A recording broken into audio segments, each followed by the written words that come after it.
Hey everybody, I'm Flux Ascension and I play Rhianwyn Halcyne, or Rhea for short, in the final chorus. This is the current campaign that the Phoenix Gaming Guild is streaming on Friday nights at 7:30 p.m. Be sure to rejoin us after this crazy cliffhanger on Friday, April 10th, 2026. Today I'll be recapping Session 3. The morning started the way most mornings in the Curse Storm do, with Vosh cooking. This morning had also had a lot of information flying back and forth across the table before anybody had really woken up for the day. Rune, who had spent yesterday in private tutoring with the headmaster Derek, he filled the group in. The Crown is watching, scrying wards are active across campus, though the dorms are still safe for now. Derek chose his words carefully and made it subtly clear that if the party happened to slip off of campus, the consequences might be lenient.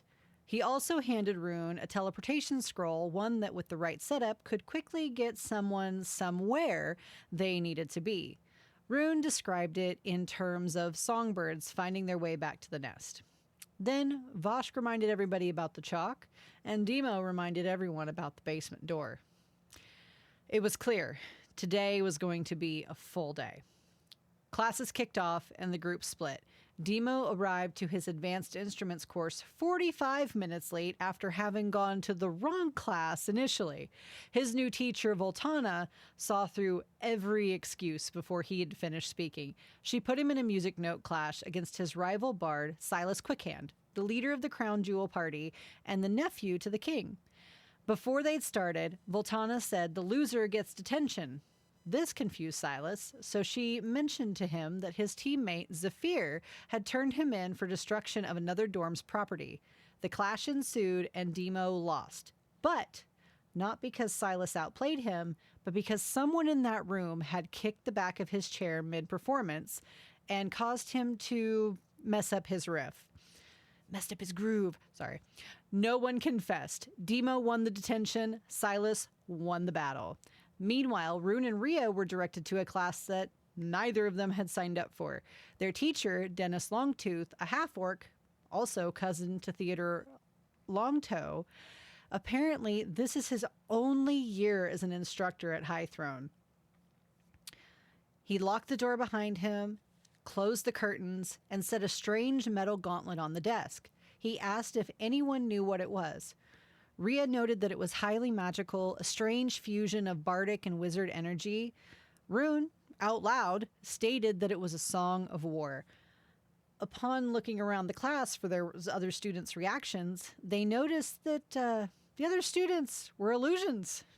It was clear. Someone arranged this class deliberately, and Rune and Rhea were the only ones attending. Over in the battlegrounds, Voshk and Leon spent the morning in combat training underneath Captain Brenner Holt, a veteran of the War of Songs. See a theme here, guys? With a very specific lesson plan. Vosk to shift into a wolf and Leon to attack him. Repeatedly. The problem being that Voshk does not retain his consciousness in beast form, and when Leon tried to pull back, Voshk bit him and drew blood. Leon put him down with a gust of wind, and Vosh came back to his senses. And then the captain pulled them aside and made them do it again. At lunch, the group reunited in their usual shaded corner of the quad. Vosh had provided a packed lunch for everyone. BLTs and pudding. In the middle of their banter, a flustered halfling nearly tripped over himself delivering a bag to Rhea. Inside, she found replacement copies of every single book that Silas's crew had ruined. The attached note was from Zephyr Safel, the air genasi from Silas's team, inviting her to the Ember Mug that evening. The group was more enthusiastic about it than Rhea, and Rhea didn't understand what they were so happy about. But she was more confused as why he had replaced her books when he had already given her a scroll of mending, and she had used it to fix her books already. Moving forward, that evening, Rune and Rhea headed to Frostmere. Demo and Voshk, who had loudly implied they'd stay home, in fact did not stay home and followed them shortly after.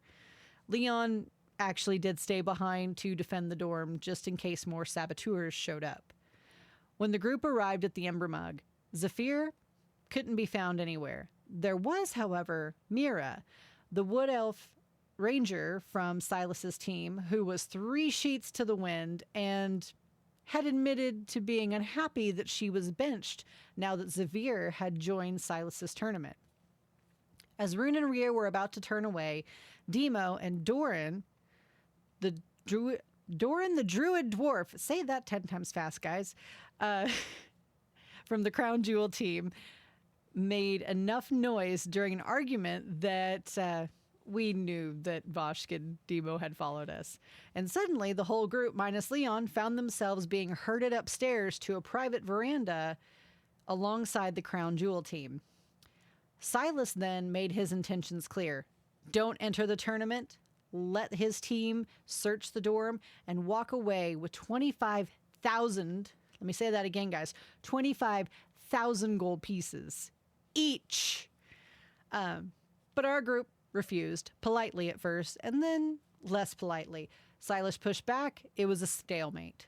But before they left, he said something quite interesting. Their dorm isn't just a condemned, haunted building with a reputation. It's one of the last surviving structures from High Throne's original campus from before the Song of War. And the dorm the Archblade stayed in was this very same dorm. After everyone else but Voshk and Silas made their way back down to the main bar, Vosh told Silas quietly that if he was ever in genuine danger, that he and the party would help. And then Voshk made his way more or less down the stairs intentionally. Back at the dorm, Leon had not been able to enjoy a quiet evening with his book. Zephyr had shown up at the door, and this confirmed it. The invitation was fake, written by someone else. Leon and Zephyr had barely started talking when the ghost returned, shouting the same question as it always does. "Where is it? Do you have it?" Leon defended the dorm, swinging his sword, and it passed through the creature like it wasn't even there. However, his sword did hit something, because it's not in good shape. Enraged, the creature decided not to leave empty-handed. It grabbed Zephyr and dragged him down through the basement door. Leon bolted for the Ember Mug to gather his friends. Back at the dorm, they tried everything. Voshk and Rune worked through knocking sequences and different things as they heard the latch click into place and out of place. We tried teleportation rooms. Demo tried to hit the lock with Shatter and got blasted back. And in that moment, we noticed counter magic was woven into the door.